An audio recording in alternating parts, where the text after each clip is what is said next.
ఇంకో 2 దినాల బడిపొల్లగాండ్లకు సంక్రాంతి సెలవులు వస్తున్నాయి. ఇక అందరూ ఊళ్ళకు పోతారు కావచ్చు. ఇప్పటికే చాలా మంది బస్తాలు సర్దుకొని ఉంటారు. ఈసారి మా అక్కచెల్లెళ్లకు ఆర్టీసీ బస్సులు ఫ్రీ కాబట్టి పండుగకు బస్సులు అన్ని కిక్కిర్చేటట్టే ఉన్నాయి. ఆయన ఎంతమంది వచ్చినా ఏం ఫికర్ లేదట, స్పెషల్ బస్సులు వేసిర్రట.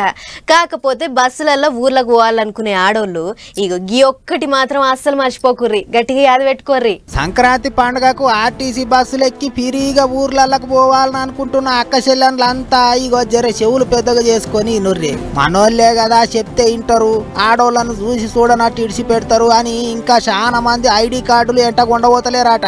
ఆగో గసంటోళ్ల కొరకే ఆర్టీసీ వాళ్ళు గట్టిగా చెప్తున్నారు, ఖచ్చితంగా ఒరిజినల్ ఆధార్ కార్డు ఎంట పెట్టుకునే తిరగాలనట. ఒరిజినల్ ఆధార్ కార్డు చూపిస్తేనే కండక్టర్లు 0 టికెట్ ఇస్తారట. లేకపోతే 600 పైసలు ఇచ్చి టికెట్ కొనుక్కోవాలన్నట. ఆధార్ కార్డు లేకపోతే ఓటర్ కార్డు, డ్రైవింగ్ లైసెన్స్ అసలైందే చూపియాలన్నట. ఊరు పేరు ఫోటో అన్ని చూస్తేనే కూనం పట్టేటట్టు ఉండాలన్నట.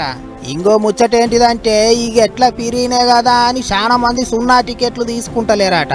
గట్ట చేయకుర్రి, మీకో దండం. ఆడోళ్ళంతా 0 టికెట్లు తీసుకొని రా అంటున్నారా ఆఫీసర్లు. ఎందుకంటే 0 టికెట్లు ఎన్ని అమ్ముడు పోయినాయో గా లెక్కలు చూసే సర్కారు వాళ్ళు ఆర్టీసీ వాళ్ళకు పైసలు ఇస్తారట. ఒకవేళ ఆడోళ్ళు 0 టికెట్లు తీసుకోకపోతే ఆర్టీసీ వాళ్ళు లాస్ అవుతారట.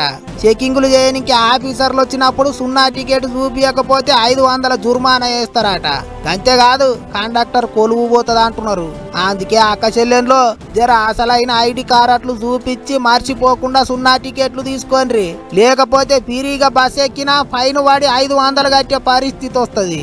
ఆర్టీసీ పెద్ద సారు సజ్జనార్ సారే ఈ ముచ్చట్లన్నీ ఇంటర్నెట్ గూట్లే రాసిండు. యాదికి పెట్టుకోర్రి, పట్టిగా పార్సాన్ కాకుర్రి.